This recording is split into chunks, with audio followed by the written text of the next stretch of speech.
It's officially sad gay summer. I'm Quinn Moone, I write queer fairy tales, and I'm gonna start reading Death in Venice by Thomas Mann. This is sad gay summer book number 1 of 9. This is extremely short. I will get through it in one night, even with my annotations, with my notes. I'm gonna highlight right in the margin. I'm not sure what to expect. This book follows the story of Gustav, a very successful aging writer who visits Venice and falls in love in lust, becomes infatuated with a Polish youth named Tadzio. A poignant literary masterpiece exploring diverse themes including mortality, decay, aestheticism, and decadence. So a lot to cover in like 70 pages. I'm gonna start it and I'll probably vlog after I finish it just because it is so short. Unless something like really jumps out at me and I'm like, oh my god, I gotta talk about this. Probably won't happen. Say probably. It might happen. Death in Venice. We are starting this out and I will report back on what I thought. Okay, I think this is important to note. I did start reading Death in Venice and I started reading it when it was kind of late. So I will absolutely say that I was not at my like best mentally. I was tired, I was fried. I'm not sure what I expected, but I didn't realize Thomas Mann was such a philosophical author. It got really philosophical really quickly. It was like chapter 2, the entire chapter is a reflection and commentary on the psychology and morality of the artist and the intellectual person, and almost how an author, in this case Gustav, that lives his life disciplined and constrained is actually no different than someone who is debaucherous and, you know, Dorian Gray type of character that's out there living this wild life because the author, the intellectual individual, has those same passions. They just have to keep them under wraps so that they don't waste energy doing all these crazy things and instead channel that into their creativity. Gustav has also known from when he was a child that he is meant to be a great author. I wish I had that kind of confidence. But because he has a frail body and is not the healthiest individual in the world, he has taken steps in his life to channel his little energy into his art, into his writing. So this explanation actually sets up perfectly for the obsession that Gustav eventually falls into. Because in the first chapter, we meet this exotic youth that is just beautiful and gorgeous, and Gustav is just like openly staring at the train station. So there's already hints that there's something more to Gustav than just his very disciplined and quiet life, that beneath the surface there's some impassioned individual that is just waiting to come out, because also he has writer's block right now. He can't get the art to work the way he wants and he's frustrated. So he's like, you know what? This gorgeous guy, literally, seems way too beautiful for him to just come out of thin air. I'm gonna go on a trip. I should take the gorgeous guy with me on a trip. But thankfully the gorgeous guy isn't around, because how do you walk up to a stranger and say, you, my beautiful man, are going on a trip with me?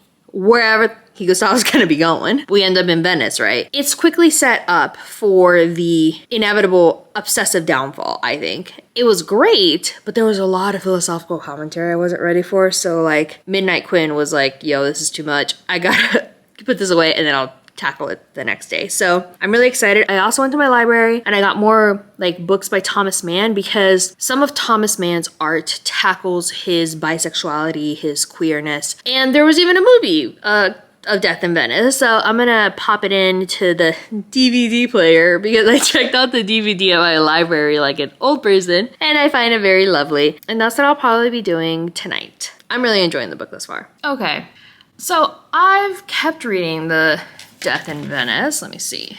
I would say about halfway through. I'd be further along if I hadn't stopped this last weekend and focused on the Bronze Age encyclopedia. So I'm not disappointed by that. And had like errands to run last week. Bad excuses. Anyways, I am convinced that Death in Venice is like a tragic comedy, because I swear to God, this is the most unattractive description of Venice. And I mean, I don't know, for all I know, Venice in 1912 was just foul, as we keep hearing. Let's see where we're at. We are on page 32. Also, I have so much to talk about. Okay. He spent 2 hours in his room, and in the afternoon he rode in the Vaporetto across the foul-smelling lagoon to Venice. When he gets to Venice, an offensive sultriness lay over the streets. The air was so heavy that the smells pouring out of homes, stores, and eating houses became mixed with oil, vapors, clouds of perfume, and still other odors, and these would not blow away but hung in layers. So Venice is looking kind of rough, very sour. We come to find out later that there's actually a plague. And then it gets complicated for me. So when I started Death in Venice, I realized this is pretty philosophical, pretty, you know, up there in commentary, so I thought. And so I decided to check out the movie.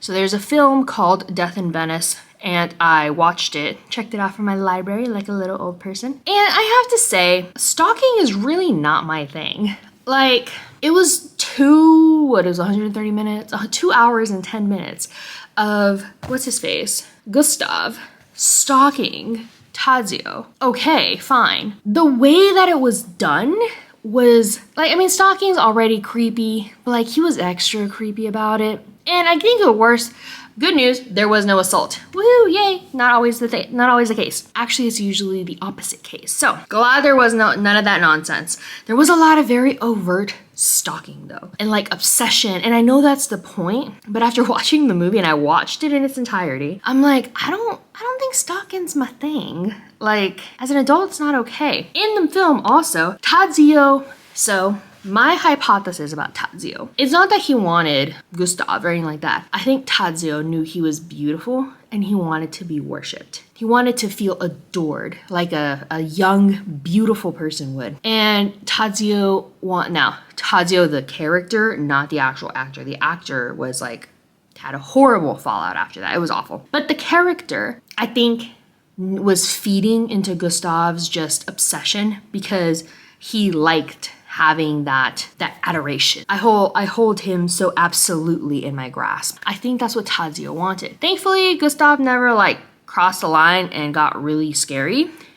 We just stayed as a creepy little stalker. In the book, there is much more questionable consent. Tadzio in the film would pause and directly look at Gustav and smile.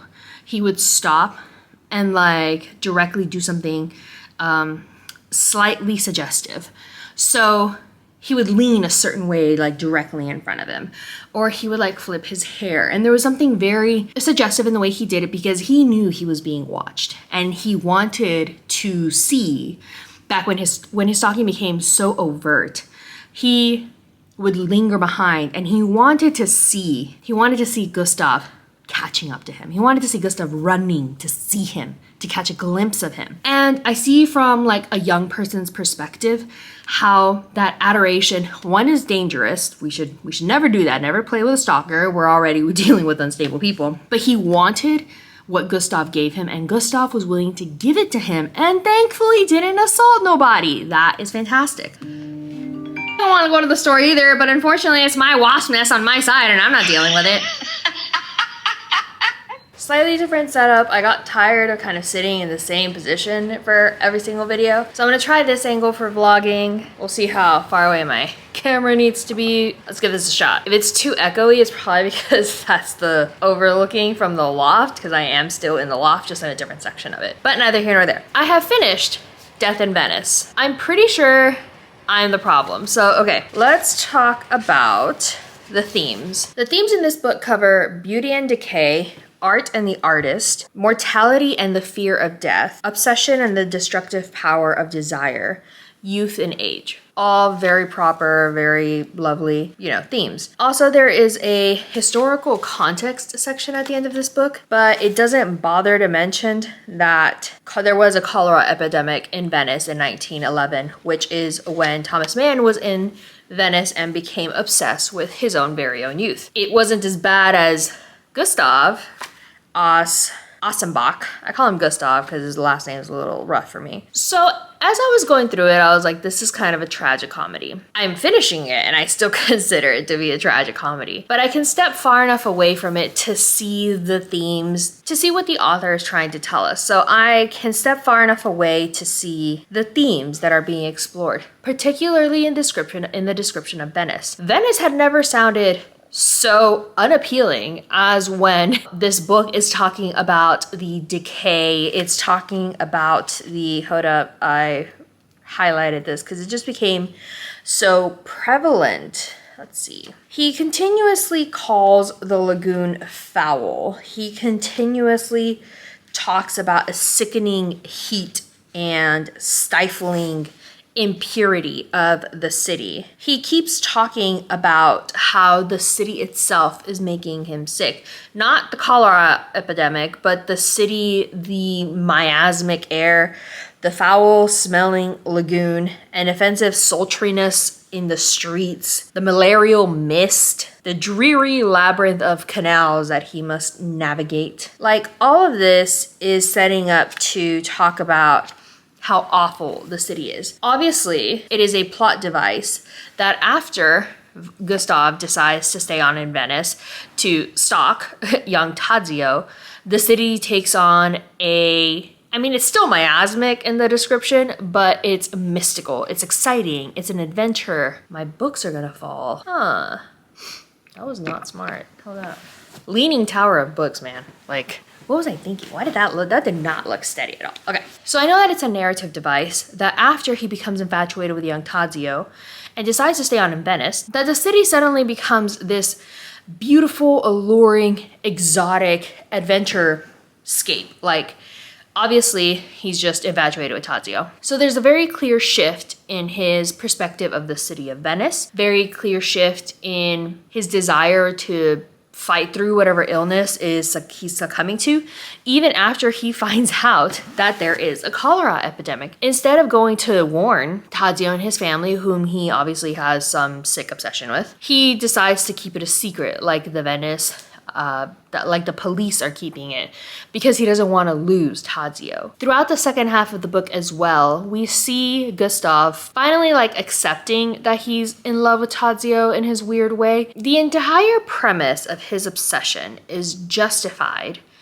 in harkening back to the antiquated, I'm not sure how prevalent this was in the 1900s, but in the practice of pederasty, I forget, I never know how to pronounce it, but that is the relationship that he likens himself with to Tadzio. He likens himself to him as a lover, as a god. He continuously, I think because he's slowly seeing that he is aging and that he is no longer in the prime of his life, he starts referring to all of his accolades as an expert, as an artistic mind, as a respectable, high-valued, older mentor type of figure to Tadzio. But we have to remember, Gustav just recently was knighted, I guess. He was given the name von, which was, I guess, a German equivalent of a knighthood. He is now a part of the aristocracy. Grand. Unfortunately, Tadzio is born nobility. Tadzio has been a noble since he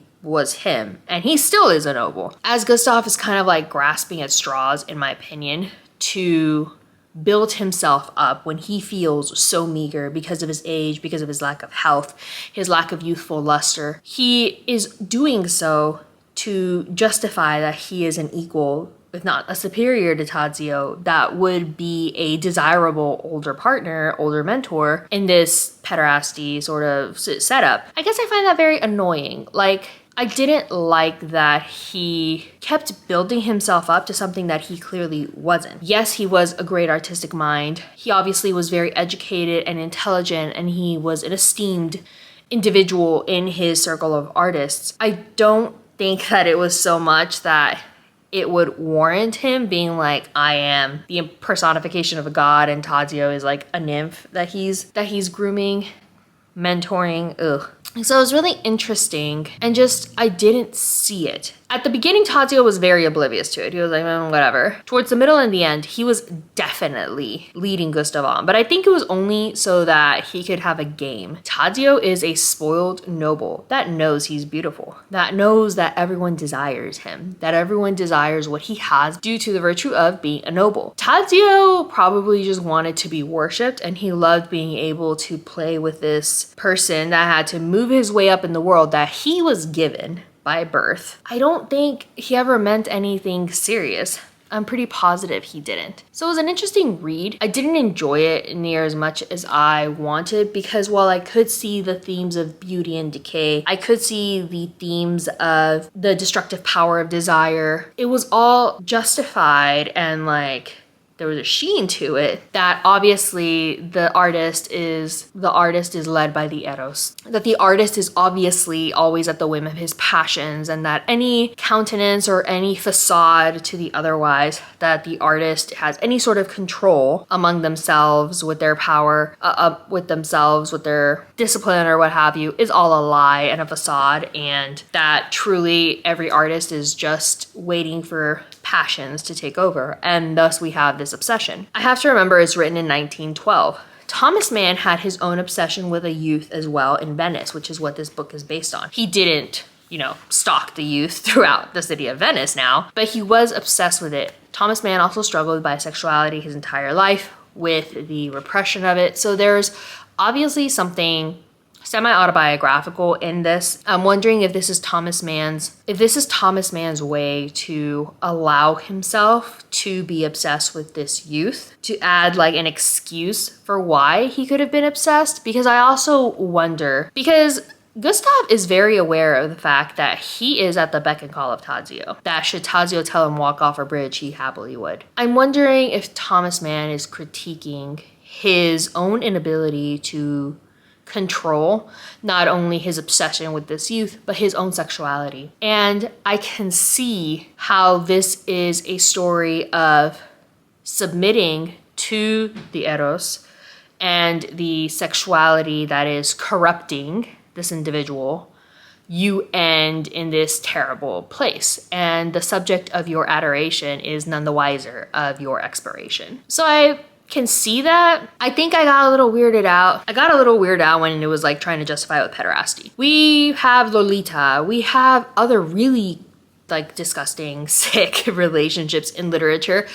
But the characters, what I appreciate is that the characters own it. Like, I'm a creep. I like this situation. I didn't like that at every turn Gustav was trying to like justify it, that he was obviously the superior individual and who wouldn't want him. But I can see how that is allegorical for Thomas Mann. Gustav as a character was very sleazy, very tragic. I don't know if I had a whole lot of sympathy for him. If anything, I think I don't know, like it's just such a complicated, nobody is extremely desirable. Like we're stuck in Gustav's head the entire time. We never get to see Tadzio's perspective. We never get to see any of it. We see Tadzio from Gustav's perspective. He has these really disturbing thoughts about Tadzio and that he's sickly and unhealthy, so he will not live to adulthood. He will die young and beautiful. And that's something that Gustav loves. So I think there could also be commentary about the dehumanization of a muse and an obsession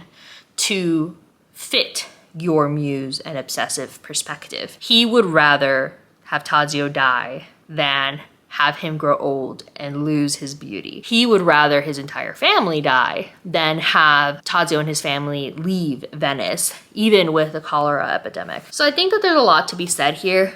After I looked past the just walking red flags, man, there were just red flags after red flags. Like that is what those little marks are. They're just red flags of why do you have to be such a creep? I was able to see the themes and I was able to see the allegory in Thomas Mann's story, even past the philosophizing of what is an artist, what is an intellect, the passions that dictate the artist, how they're corrupted by the suppression of these passions, how a deviation of sexuality corrupts not only the passion, but corrupts the body, the mind, and the soul. And how surviving off of this obsession is the only means once you've succumbed. I get all of that. It was just a little like, yeah, let's not try to justify this crazy stalking. It was a very interesting book. I'm glad I read it. I'm glad I read it because of how classic it is, because it is one of the earlier examples of open bisexuality, because Gustav had a wife and a daughter. I appreciate the literature for what it was. I appreciate the allegory for what it was. As far as like ink on the page, kind of creepy, but that's okay. I'm glad I read it. One book down, like 8 to go for my sad gay summer. I did already start Giovanni's Room. Oh my God. The difference in storytelling is astronomical. I am loving Giovanni's room, but that is for a separate video. Let me know what you thought of Death in Venice, because it's a very small, assuming, heavy little book. And I think that to properly enjoy it, you need to not only, I needed to look past the creepiness, the stalking, the everything else, and look more at the allegorical pursuit of passion, the allegorical obsession with desire, the object of desire that happens to be Tadzio this time, and the destruction of the mind, body, and soul when you've succumbed to these corrupting obsessions, which, I mean, at this point, the fundamental root is his deviation in sexuality. So I'm wondering if it's that inherently. I'll think about it some more and have my thoughts together for my book talk video. Let me know what you thought. I'll catch you guys next time. Bye!